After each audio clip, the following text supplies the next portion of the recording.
Mis amigos de Radio Televisión Educativa, una vez más aquí estamos con el compromiso de entregarles noticias, informaciones, segmentos e invitados especiales. Yo soy Wellington de León y siempre estoy acompañado de Yumilka Carán. Hola Wellington, hola a todos nuestros amigos, qué alegría poder conectar con ustedes cada día a través de nuestra señal de Radio Televisión Educativa 1081 y 81 de Claro TV, 95.3 nuestra emisora de Radio 106.5 para la región norte o Cibao, nuestro canal hermano Coral 39, medios digitales y nuestra red de emisoras CTC. Usted puede elegir por dónde quiere vernos o escucharnos. Yumilka, ese entusiasmo que muestra es contagioso precisamente porque, como siempre, tenemos una propuesta muy variada, muy nutritiva y sobre todo pues hace ese contacto como un enlace positivo con las informaciones del MINER, que es el Ministerio de Educación de la República Dominicana. Así es, y parte precisamente de nuestro compromiso con la sociedad como un ente educativo es ese, educar, es traer informaciones que nos puedan servir de aprendizaje a cada uno de nosotros, como en el día de hoy. Nosotros hemos estado hablando durante estos últimos días de la importancia de la lectoescritura. Así es. Justamente poder conectar lo que son los ensayos, los diferentes géneros literarios, y precisamente el ensayo es el que vamos a hablar hoy. Déjame hablarte un poquito sobre lo que es un ensayo, que aquí ya lo tenemos preparado, y es que el significado de la palabra ensayo es un tipo de texto escrito en prosa en el cual un autor expone, analiza, examina con variados argumentos un tema determinado con el propósito de fijar posición al respecto, siguiendo un estilo argumentativo propio. En este sentido, el ensayo se caracteriza por ser una propuesta de reflexión, análisis y valoración que se estructura de manera clásica con una introducción, un desarrollo y una conclusión. Un ensayo también puede ser la prueba o experiencia que se hace de una actividad o tarea para perfeccionar su ejecución, para comprobar una hipótesis. La palabra ensayo proviene del latín exagium, que significa peso o acto de pensar algo. De allí que también se haga referencia a la tarea de precisar la proporción y peso de metales que hay en el mineral maléfiro, tal como es extraído antes de ser limpiado. El ensayo tiene características. Ofrece libertad en la elección del tema, el enfoque y el estilo. Su extensión varía según el tipo de ensayo, sin embargo suelen ser más breves que un trabajo de investigación. Son expositivos debido a que es en ellos necesario que haya una explicación clara y concisa de las ideas que lo motivan. Son argumentativos en el sentido de que esgrimen razones que evidencian la probabilidad de la hipótesis que maneja el autor. Son reflexivos, en tanto no pretenden ofrecer resultados concluyentes, sino aportar elementos para la reflexión sobre un tema. Tienen como propósito la demarcación de un punto de vista particular. Aunque tiene una estructura básica, puede adaptarse a las necesidades del ensayista. El análisis puede partir tanto del método inductivo como del deductivo, esto es, de lo particular a lo general o de lo general a lo particular. Una manera de perpetuar nuestros pensamientos, nuestras reflexiones de vida, nuestra gran experiencia es precisamente el ensayo. La figura del ensayo juega ese papel de uno poder expresar ese pensamiento que tú crees le servirán a los demás. Claro, y alguien que nos va a hablar mucho más sobre de lo que se trata el ensayo y los distintos géneros literarios es nuestro invitado del día de hoy, que usted no se debe perder porque estaremos conversando con Nicolás Guevara tras la pausa.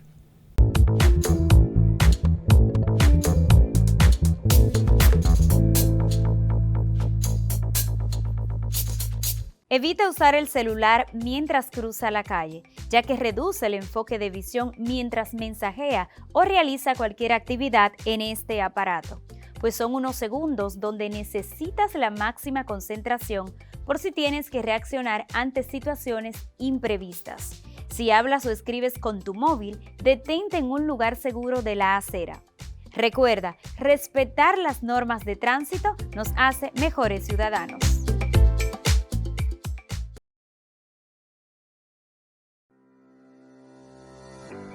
Hola, padres, madres y tutores. Soy Yonasca de los Santos Pérez. ¿Se han preguntado qué aprenden los niños y las niñas del nivel inicial? Ponte cómodo, te lo voy a contar. Cada día en el nivel inicial se realizan diferentes actividades. En esta ocasión les presentamos 3 de ellas. Las actividades de encuentro de grupo se refieren a un momento donde la docente actualiza el calendario, el estado del tiempo, además de que se propicia diálogos que favorecen el desarrollo de la comunicación. Una parte muy importante del encuentro de grupo es la lectura de cuentos, ya que los niños y las niñas que a diario se les lee despiertan el interés por la lectura, mejoran su capacidad de concentración, la imaginación y su memoria.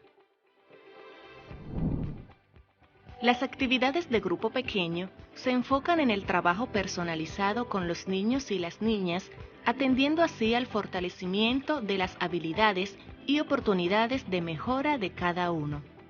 Las actividades de grupo grande les permiten a los niños y las niñas desarrollar su autonomía y trabajar en equipo, además de que favorecen la escritura, fomentan la creatividad y las destrezas de pensamiento.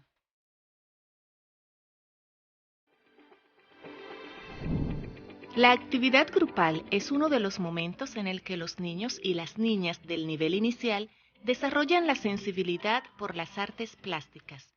Expresan sus emociones, pensamientos e ideas mediante su cuerpo y el uso de instrumentos para crear o reproducir sonidos, movimientos y formas. Les permite reconocer las diferentes posiciones. La actividad grupal también favorece la comprensión del significado de los cuentos que escuchan. Como madre me siento súper feliz, ya que mi niña tiene la oportunidad de regresar nuevamente a la escuela, gracias al Ministerio de Educación. Por eso estamos aquí, para invitarle a ustedes, madres, padres y tutores, que se motiven a mandar a sus niños y niñas al regreso a clases. Les exhorto a todos los padres a que traigan a sus niños a las escuelas, a clases alegres y seguros. Por estas y mucho más razones, invitamos a las familias dominicanas que en este nuevo año escolar vayan de la mano con sus hijos e hijas al centro educativo para que sean parte de esta maravillosa experiencia. Regresamos a clase alegre y seguro.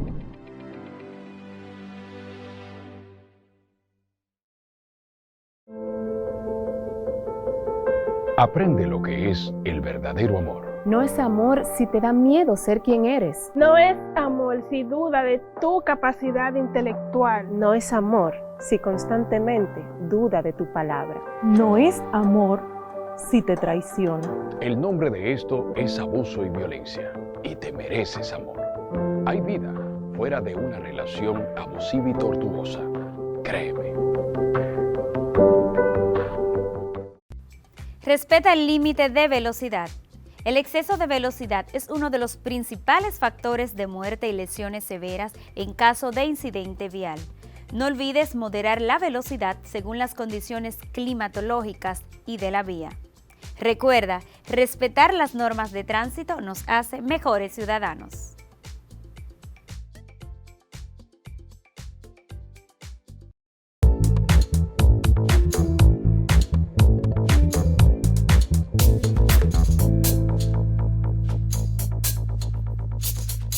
Nosotros continuamos con más del contenido de Orientación Meridiana. Hemos estado hablando durante estos últimos días de la importancia de la lectoescritura, de la lectura, de conocer pues los diferentes géneros literarios, y por eso en el día de hoy nos complace tener con nosotros aquí en Orientación Meridiana a Nicolás Guevara, quien es escritor y educador. Con él conversaremos sobre el amplio mundo literario, pero de manera especial vamos a tocar de qué se trata el ensayo. Bienvenido, qué placer que usted nos acompañe en el día de hoy. Buenos días, contento de estar aquí y a su disposición para dialogar. Nosotros estuvimos hablando fuera de cámara de cómo usted desde el principio ha tenido esa inclinación hacia la escritura, además de su labor como educador y formador de profesionales del magisterio. Cuéntenos un poco de su trayectoria profesional. Bueno, primero la parte literaria llegó en la adolescencia. Generalmente ahí se explotan sentimientos, emociones, tanto amorosas como sociales, y por ahí surgió la poesía. Estaba en el bachillerato y empecé a escribir, y mi inclinación hacia la escritura surgió vía ese género, se canalizó vía la poesía, mejor dicho. Luego yo estudié educación, mención en letras, y entonces me fui desarrollando, pero mi género fundamental de producción, tengo algunos, como 6 libros de poesía escritos, y luego me dediqué a la formación docente por muchos años en una institución, y ahora todavía a veces sumo materias para la formación de los docentes en el país, en el área social y de lengua española. Y bueno, escribo también artículos de opinión y ensayos en un periódico digital nacional, muy leído, y mantengo un nivel de producción constante. Es decir, mi vida está vinculada a la lectura y la escritura. Eso no... Siempre ha sido así. Eso es parte de usted. Además de que tiene también su página web donde las personas pueden pues acceder a sus artículos, a sus escritos. Sí, es un poco, eso es muy peculiar porque es extraño que en esta época haya personas como yo que no estemos en las redes. Por ejemplo, en mi caso no tengo Twitter, no tengo Facebook, no tengo Instagram, no tengo nada de eso, apenas tengo un email. Entonces, con el caso de la pandemia, cuando llegó la pandemia, me preocupé mucho, como todo el mundo, y dije, bueno, estos escritos míos, ¿a dónde irán a parar? Entonces, con un hijo creamos una página web y empecé a subirlo. Pero es una página web que no tiene interacción. Es para el que quiera la vea y el que no, que siga adelante, pero no, yo no soy muy interactivo. Quizás por eso también mi inclinación hacia la escritura, porque no soy un poco, diríamos, introvertido, tímido en cierto ámbito, y mi vía natural, diríamos que es la escritura para canalizar la comunicación. Canalizar la comunicación me sale mejor escribiendo. Claro que sí.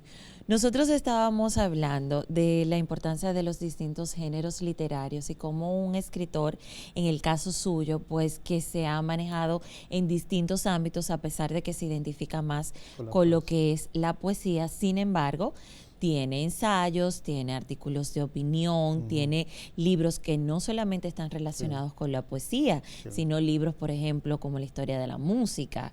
Estamos hablando de distintos géneros. ¿Cómo hace usted para poder ir de uno a otro y hacer esa diferenciación? Eso es un punto muy clave, porque eso tiene que ver con el desarrollo de tu vida cotidiana, eso tiene que ver con los espacios laborales y formativos que uno tiene. En mi caso, yo también siendo adolescente me articulé a grupos sociales, movimientos sociales, populares, reflexión sociopolítica. Entonces, fui creciendo y formándome también en ese sentido, en una reflexión sociopolítica y de educación popular desde la corriente de Paulo Freire. Entonces, tengo el nivel de reflexión integrado en mi vida, y eso me ha permitido entonces que también escriba reflexiones sobre el ámbito municipal, sobre las organizaciones sociales populares, donde yo fui dirigente durante más de 20 años de organizaciones sociales. Entonces hay un nivel de reflexión que se articula por ese eje.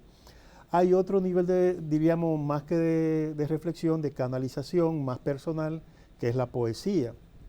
Ahí sale también las preocupaciones sociales, salen las preocupaciones más íntimas, existenciales y de ese tipo, que también se canalizan a través de la poesía. Luego, la labor profesional como formador de docente y como gestor de políticas públicas que he sido a nivel de políticas sociales, entonces también me ha demandado tener que articular discurso, articular una reflexión sobre lo que hago. Porque aquí hay un detalle que es clave. y yo lo comentaba con algunos amigos, un elemento fundamental. Siempre hay que tratar de reflexionar sobre lo que uno hace, sobre la práctica, sobre el ejercicio que uno hace, bien sea docente, bien sea como gestor en la administración pública, bien sea como ciudadano, y esas reflexiones hay que tratar entonces de plasmarlas. Ese es mi caso. Esa ha sido su visión. Mi visión, reflexionar siempre sobre mi vida y sobre el contexto y tratar de llevar eso al papel. Nosotros no siempre tenemos clara las diferencias entre los distintos escritos. Es decir, sabemos quizás que es una poesía porque es muy determinante el estilo poético. Sin embargo, no necesariamente conocemos la diferencia entre una novela, un ensayo, una obra de teatro. ¿Qué usted nos puede decir al respecto, ya que usted conoce mucho de lo que es el ensayo? Bueno, fíjese, la poesía es esa manifestación, diríamos, muy subjetiva y compacta que se expresa a través del verso fundamentalmente, poesía en prosa también, y que tiene un alto grado de subjetividad, de creatividad y de simbolismo. Cuando uno habla del ensayo, el ensayo es un género que puede ser literario o puede ser científico, también más académico, y es un género más expositivo en prosa. Expositivo desde el punto de vista que uno expone ideas, pero son ideas que tienen que estar argumentadas sobre un tema X, es decir, uno tiene que estructurar unos argumentos, un planteamiento, cuál es mi visión personal, por ejemplo, sobre algo que esté pasando en la sociedad, el grado de violencia que hay en la sociedad.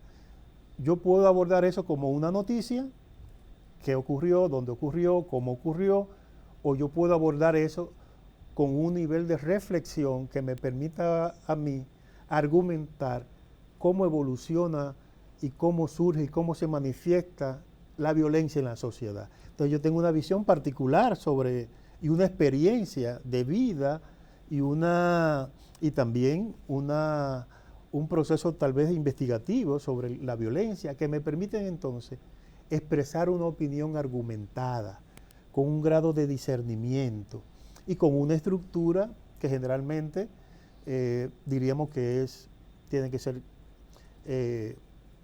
lógica, con coherencia y que con un lenguaje claro, sencillo, y también el ensayo permite que el autor pueda llegar como a ciertos niveles de conclusión, aunque sean provisionales, como a cierto nivel de planteamiento concluyente, porque debe tener una estructura, como sabemos, lógica, de introducción, desarrollo, conclusión, como todo eso escrito. Quería preguntarle una justamente. Macroestructura.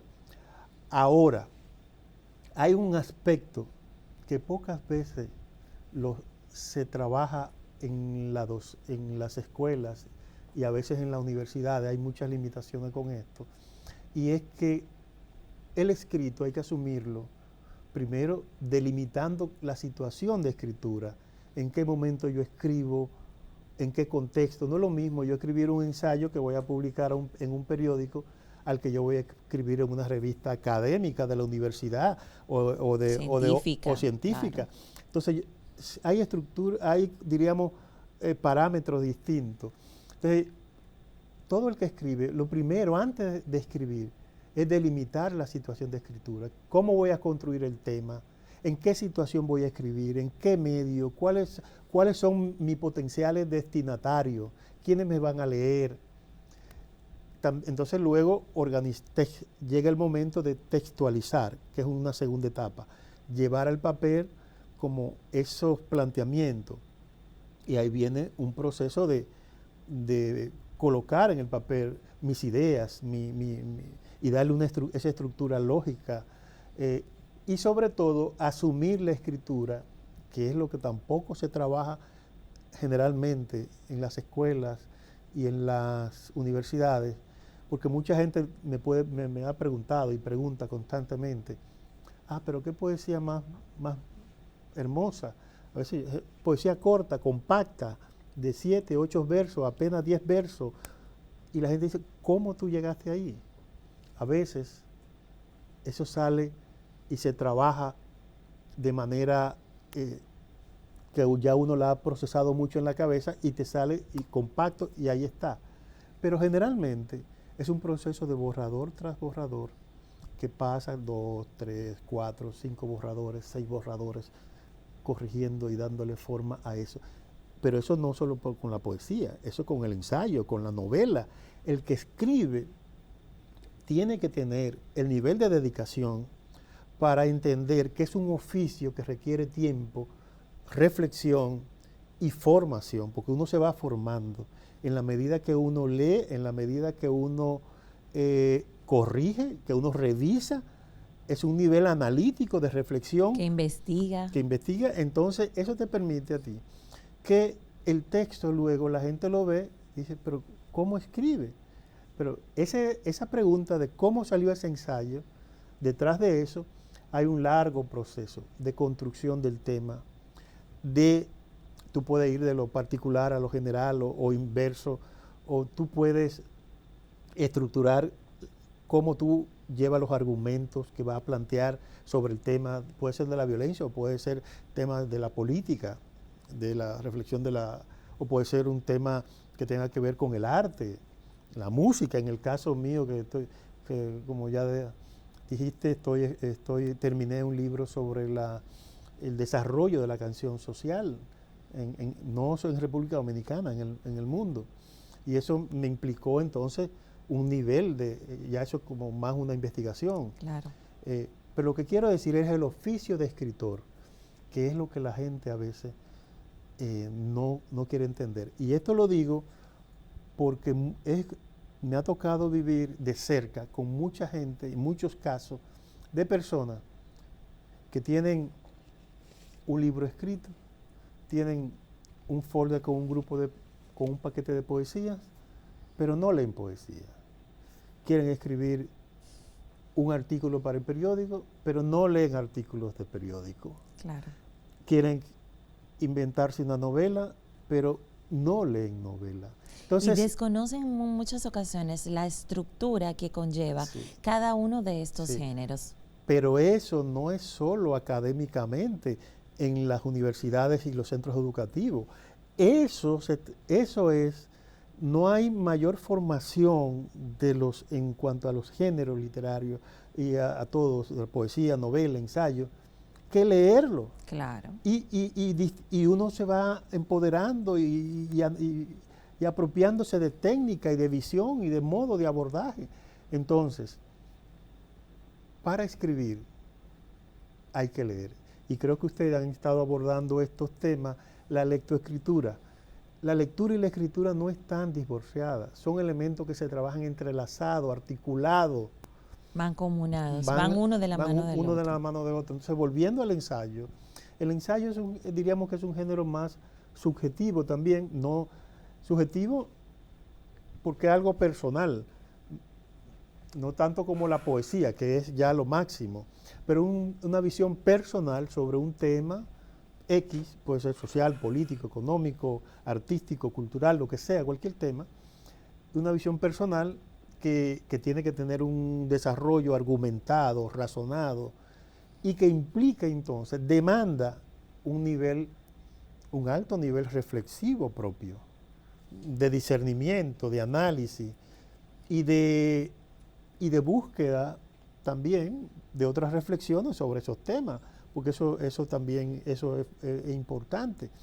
Esto en el caso del ensayo cuando es de este tipo. Sin embargo, cuando estamos hablando de un ensayo que es clínico, científico, pues requiere una base investigativa mayor y entonces sacar las conclusiones de esa investigación previa. Y además requiere un proceso mucho más largo de acopio, de fuente, de un modo de citar, un modo de establecer una triangulación entre los distintos argumentos de autores, ya bien sea de la medicina, de las ciencias sociales, y entonces, pero sobre todo, tener siempre un juicio propio, una visión propia que se vea y que sobresalga en ese texto que usted está poniendo en juego sobre la mesa. Tus observaciones Sí, al respecto. Sí, e incluso algún nivel, diríamos, como de aporte nuevo a la reflexión. Si yo voy solamente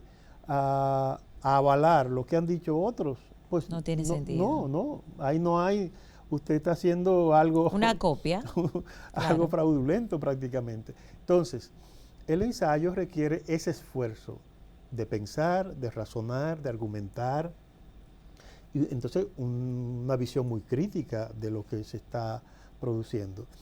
E insisto, tomar en cuenta el proceso de producción, ya sea del ensayo, de la poesía o de la novela o de lo que sea, implica una etapa de producción, una etapa de textualización, pero también eso va integrado a una etapa de revisión constante, ya bien sea de la estructura, del enfoque del tema, de la coherencia lógica en su desarrollo, de la pertinencia ante el público, que el potencial lector, y también una revisión de toda la parte más formales, diríamos, ortográfica, sintáctica, todo ese tipo.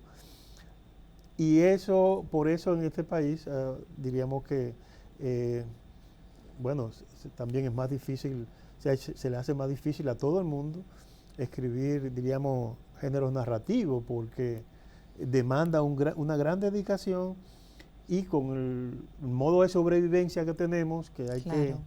De inmediatez. De inmediatez y de sobrevivencia, las limitaciones que tenemos, es muy difícil sentarse a escribir entonces una novela, 200 páginas, 300. Hay mucha gente que lo está haciendo, pero pudiera eso tener un mayor impacto en la República Dominicana, pero requiere una dedicación. Por eso cuando escuchamos el término, cuando alguien termina un libro, tengo el borrador. No es ya el producto terminado, por aquello que usted mencionaba, de que requiere esas revisiones constantes a nivel ortográfico, que el mismo escritor también pues hace distintas acotaciones. Sí. Bueno, el borrador diríamos que es en el proceso de construcción de un texto. Los borradores es en el proceso de construcción de un texto. Y eso es como un proceso circular.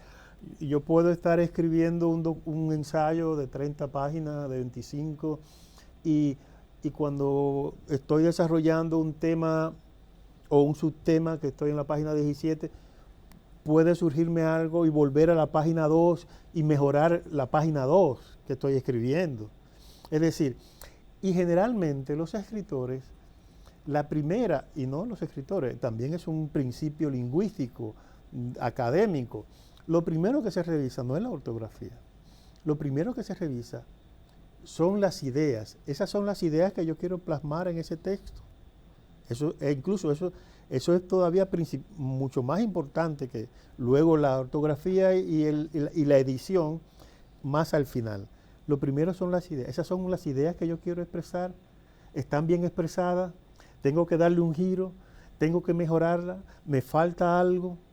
Hay algo que sobra ahí en mis ideas, que es un disparate. O que no coordine, exacto. Que no coordine, que es un disparate, que es un fleco.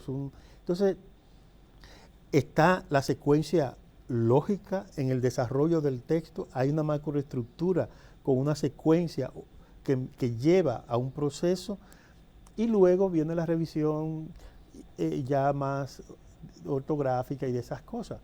Entonces, es todo un proceso. Los borradores y la construcción de un texto es un proceso. O sea, que no es tan fácil como la gente entiende. Yo tengo una musa y voy a empezar a escribir. Usted necesita un proceso de formación para saber cómo está estructurando su escritura. Sí, y sobre todo, lo principal que debe tener alguien que vaya a escribir algo en cualquier ámbito, tiene que ser leer a otras personas, diríamos, más, diríamos, establecidas. Claro. Yo voy a escribir ensayo, debo leer ensayistas. Yo voy a escribir poesía, debo leer poetas y tratar de que sean buenos poetas. Yo voy a escribir novelas. Yo tengo que leer muchas novelas. Pero yo tengo una historia de vida que quiero contar y porque es buena, porque a mí me pasó y que mi papá y mi familia. Es decir, claro. no se no trata... es que le negamos la oportunidad. Sí, no, pero claro. no se trata de una simple buena voluntad. Así es. ¿Me explico? Claro, usted puede desarrollar un testimonio de lo que fue su vida, un carácter autobiográfico. Usted le cuenta eso a un periodista, lo graba, lo transcribe, lo corrige, le da un poquito de forma, pero a escribir entonces una novela es otra cosa. Ya es distinto. Escribir un ensayo es otra cosa, requiere un nivel alto de reflexión.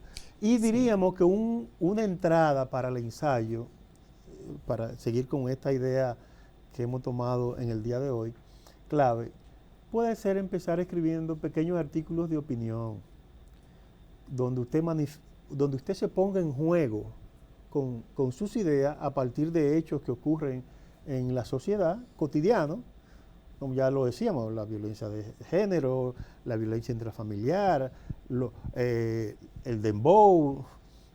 Empezar a escribir sus opiniones, y esas opiniones en un artículo que usted lo puede publicar ahora que todo el mundo tiene Facebook y Twitter, usted lo puede publicar por ahí. Sí, o lo un blog, lo que sea, publicarlo, y eso ayuda al desarrollo argumentativo de la persona. O sea que vamos dando pasos para luego seguir con pasos mucho más grandes. Claro.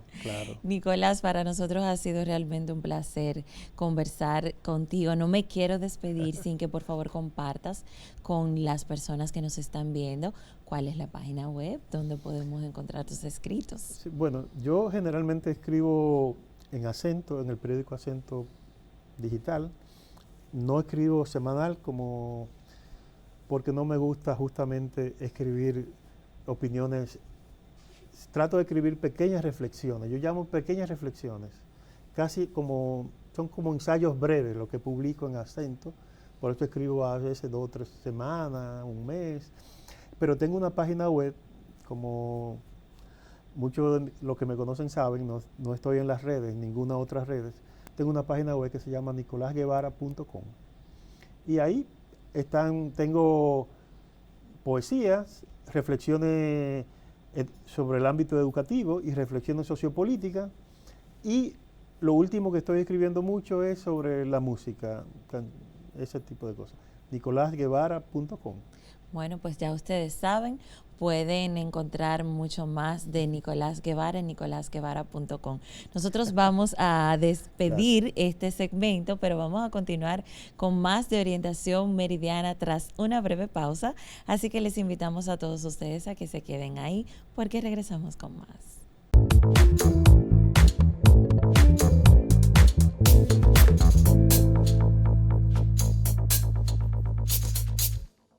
Evita usar el celular mientras cruza la calle, ya que reduce el enfoque de visión mientras mensajea o realiza cualquier actividad en este aparato, pues son unos segundos donde necesitas la máxima concentración por si tienes que reaccionar ante situaciones imprevistas. Si hablas o escribes con tu móvil, detente en un lugar seguro de la acera. Recuerda, respetar las normas de tránsito nos hace mejores ciudadanos.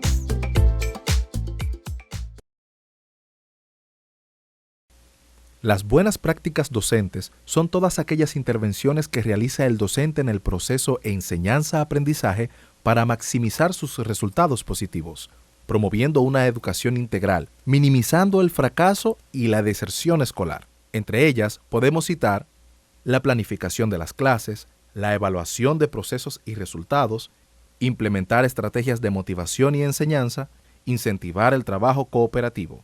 Atender a cada alumno de manera individual de acuerdo a la teoría de las inteligencias múltiples, guiar el proceso de aprendizaje propiciando la autonomía de los estudiantes, promover el aprendizaje significativo, implementar nuevas tecnologías, mediar en los conflictos, incentivar el diálogo, el respeto y la colaboración y autoevaluarse. Mami, si me abrazas mucho, enseñas a ser cariñoso y seguro de mí mismo.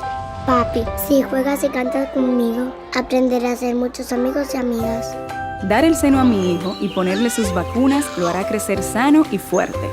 Sacar el acta de nacimiento a tiempo a mi hijo le dará una identidad. La infancia es corta. El cuidado y la atención que le des a tus hijos en sus primeros años influye para toda la vida. Su alimentación, protección y cariño no pueden esperar. Un mensaje de OEI y NAIPI, Quisqueya empieza contigo y DIGEPEP. ¿No entiendes lo que lees? Aquí te damos algunos consejos para mejorar tu comprensión lectora. Leer constantemente es importantísimo. Debes practicar para que poco a poco mejores la comprensión. Te recomendamos que leas temas que te interesen, así no te aburres. Comienza a leer textos sencillos con un vocabulario coloquial. Luego lee textos más especializados. Alterna la complejidad del lenguaje, así aumentarás tu vocabulario y te acostumbrarás a diferentes textos. Es recomendable que hagas algunas anotaciones, así podrás repasar los hechos que ya leíste. Recuerda, la lectura es conocimiento.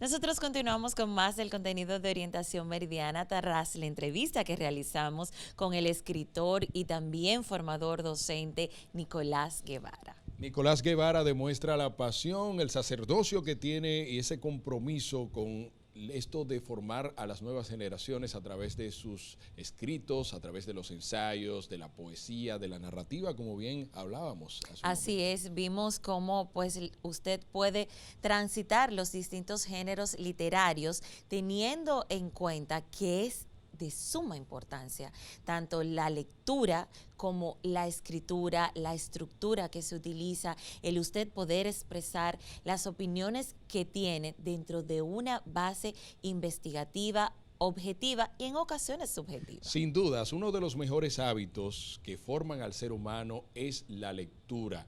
Ensancha nuestra mentalidad, cambia nuestro ritmo de toma de decisiones. Sabemos que cuando una persona tiene cultura general, Yumilka, tiene la capacidad de tomar mejores decisiones para sí mismo y para su familia. Y nosotros aquí en Orientación Meridiana tenemos el deber de aportar con estas personas que nos acompañan, pues dándole ese toque educativo tan necesario en nuestra sociedad. Alguien que nos aporta siempre es nuestra compañera Fanny Torres en su segmento Valores. En esta ocasión vamos a escuchar a Fanny hablarnos sobre la importancia de la ética.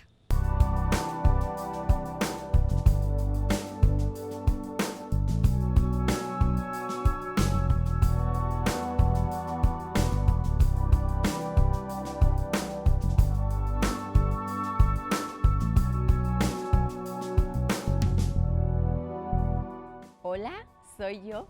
Valores con Fanny Torres, nuevamente en este segmento en el cual estaremos compartiendo ustedes y yo la importancia de los valores en la vida diaria. A cada uno de ustedes, bienvenidos, bienvenidas a este segmento donde hoy vamos a dialogar, a compartir el tema de los valores, donde estaremos pensando, reflexionando y analizando qué son los valores, qué importancia tienen los valores en la vida de la persona, cómo se forman los valores, dónde consigo yo los valores y qué es eso de valores.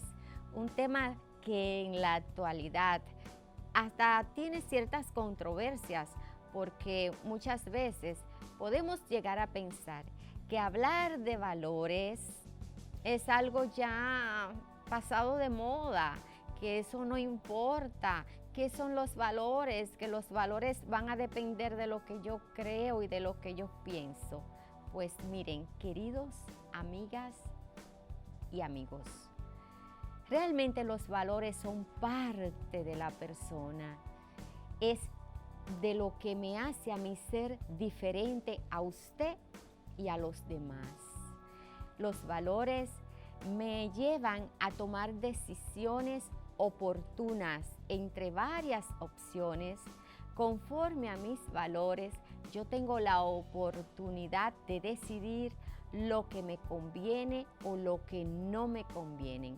Fíjese que no he dicho lo que es bueno y lo que es malo, porque lo que es bueno o lo que es malo va a depender mucho de los valores que le inculcaron en su familia, de los valores que usted fortaleció, fíjese, no que aprendió, sino que fortaleció en la escuela, y de los valores sociales y culturales.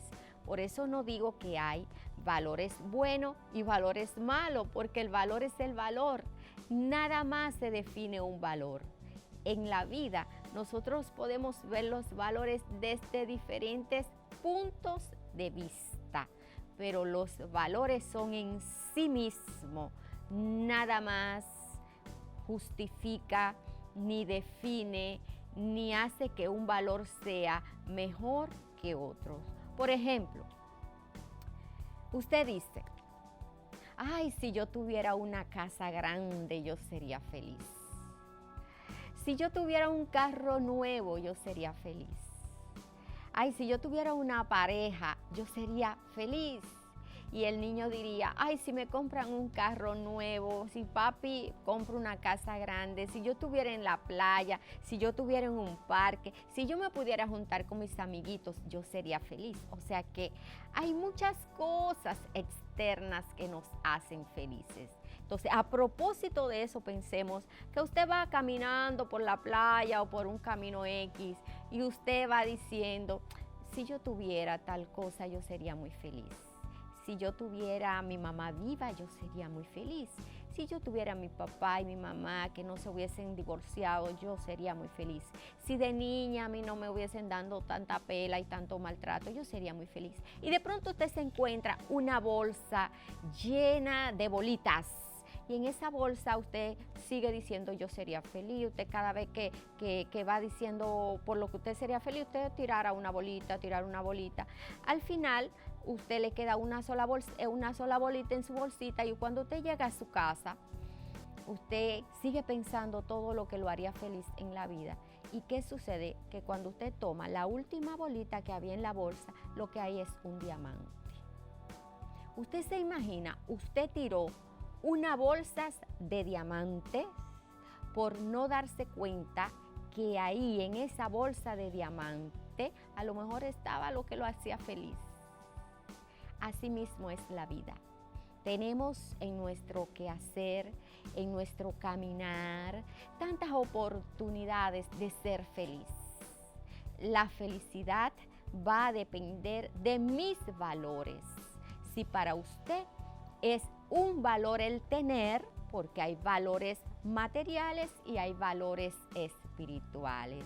Los valores materiales son el tener todo lo que yo tengo en mi bolsillo, en mi cartera, en mi casa, en mi vehículo, un carro X, eso es el valor material. Cuando hablamos del valor espiritual, pensamos qué es para mí más importante. Por ejemplo, para mí, Fanny Torres, es sumamente importante mi relación con los demás. Es sumamente importante el servicio, el yo servir, la solidaridad, el yo estar disponible para cuando me necesiten. Eso para mí es un valor, no tanto el tener. El tener es necesario porque le ayuda a usted a hacer cosas buenas en la vida, compartir con otros. Si no lo hacemos así, de nada vale tener. Entonces, el valor yo lo cultivo en mi persona y tiene una gran incidencia la familia, la escuela, la cultura y la sociedad. En ese sentido, queridos amigos y amigas, Fanny Torres en Valores le da las gracias por compartir una vez más este segmento y les esperamos en el próximo. Gracias por estar aquí.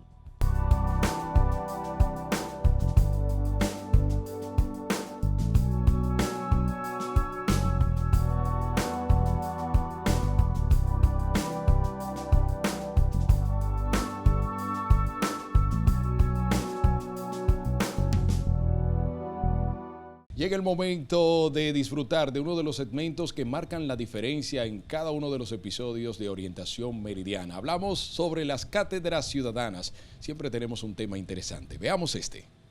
¿Sabías que todos los dominicanos tenemos derechos y deberes que cumplir? Pues verás, toda persona sin distinción alguna de raza, color, sexo, idioma, religión, opinión política o de cualquier otra índole, origen nacional o social, posición económica o cualquier otra condición, tiene todos los derechos y libertades proclamado en el artículo 2.1 de la Declaración Universal de los Derechos Humanos de fecha 10 de diciembre del año 1948 y consagrado en los artículos del 37 al 73 de nuestra Constitución Dominicana. Los derechos humanos reconocidos por la Constitución de la República Dominicana y por los tratados internacionales se clasifican en civiles, políticos, económicos, sociales, culturales, deportivos, colectivos y del medio ambiente. Dentro de los derechos civiles y políticos tenemos derecho a la vida, derecho a la dignidad humana, a la igualdad, prohibición de la esclavitud, derecho a la integridad personal, derecho al libre desarrollo de la personalidad, derecho a la intimidad y al honor personal, derecho a la libertad de conciencia y de cultos, libertad de tránsito, libertad de asociación, libertad de reunión y libertad de expresión e información. Pues dentro de los derechos económicos y sociales están la libertad de empresa, derecho a la propiedad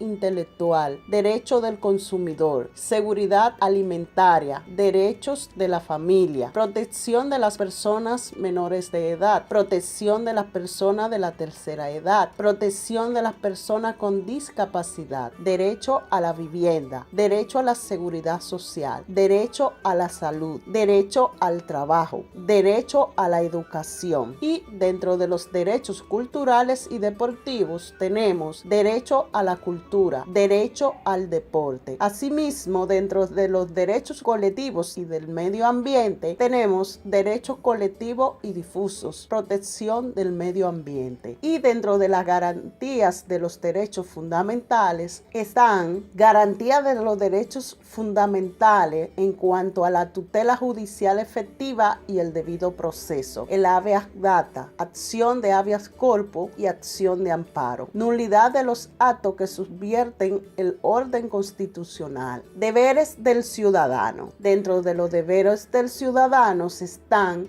acatar y cumplir la Constitución y las leyes, respetar y obedecer las autoridades establecidas por ella. También es deber del ciudadano votar siempre que esté en la capacidad legal para hacerlo. Prestar los servicios civiles y militares que la patria requiera para su defensa y conservación. Prestar servicio para el desarrollo. Abstenerse de todo acto perjudicial a la estabilidad, independencia o soberanía de la República. Tributar para financiar los gastos e inversiones públicas. Dedicarse a un trabajo digno de su elección con el fin de proveer su sustento y el de su familia. Asistir a los establecimientos educativos de la nación. Cooperar con el Estado en cuanto a la asistencia y seguridad social. Actuar conforme al principio de solidaridad social. Desarrollar y difundir la cultura dominicana y velar por el fortalecimiento y la calidad de la democracia, así como también el respeto del patrimonio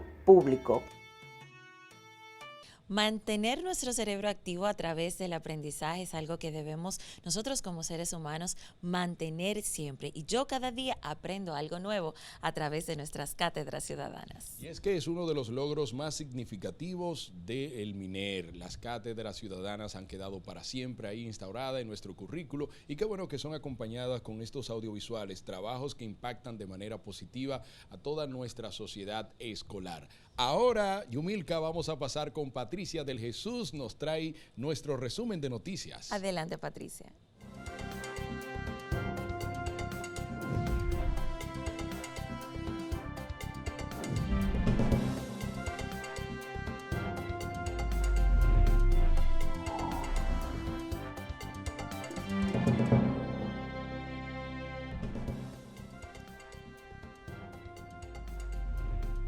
Saludos, ¿qué tal? Bienvenidos a otro resumen de noticias. Gracias por la sintonía. Pasamos de inmediato con las informaciones. El Ministerio de Educación trabaja en un proyecto para la expansión de la educación para niños y niñas desde los 3 años de edad. Esto anunciado por el presidente de la República, Luis Abinader, y de hecho hay un plan piloto que ha beneficiado 146.030 infantes en edades comprendidas entre los 3 años y 5 años y 11 meses. La viceministra de Asuntos Técnicos y Pedagógicos, Ligia Pérez, afirmó que la meta del gobierno es cumplir con los compromisos de Pacto por la Reforma Educativa, que expresa la obligatoriedad del Estado para dar atención a la educación preuniversitaria a partir de los 3 años.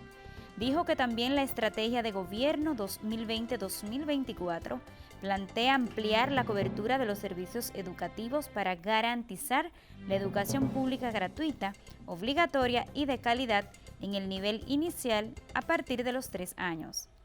En otra información, el Instituto Nacional de Formación Técnico Profesional Infotet y el Consejo Nacional de Control de Drogas firmaron un acuerdo para ejecutar acciones formativas en favor de la población identificada como más vulnerable, con el objetivo de prevenir el uso de sustancias ilícitas. Las instituciones representadas por Rafael Santos Badía, director general del Infotet, y Jaime Marte Martínez, presidente del CND, apoyarán también las políticas y estrategias del gobierno orientadas a la prevención de la distribución y el tráfico de drogas. El convenio de alcance nacional tendrá una vigencia de 2 años y abarcará el desarrollo de charlas, conferencias y planes de capacitación, sobre todo para la prevención de los sectores más vulnerables. Todo esto para trabajar en contra del uso indebido de las drogas. Hasta aquí el resumen de noticias. Le invitamos a mantener la sintonía.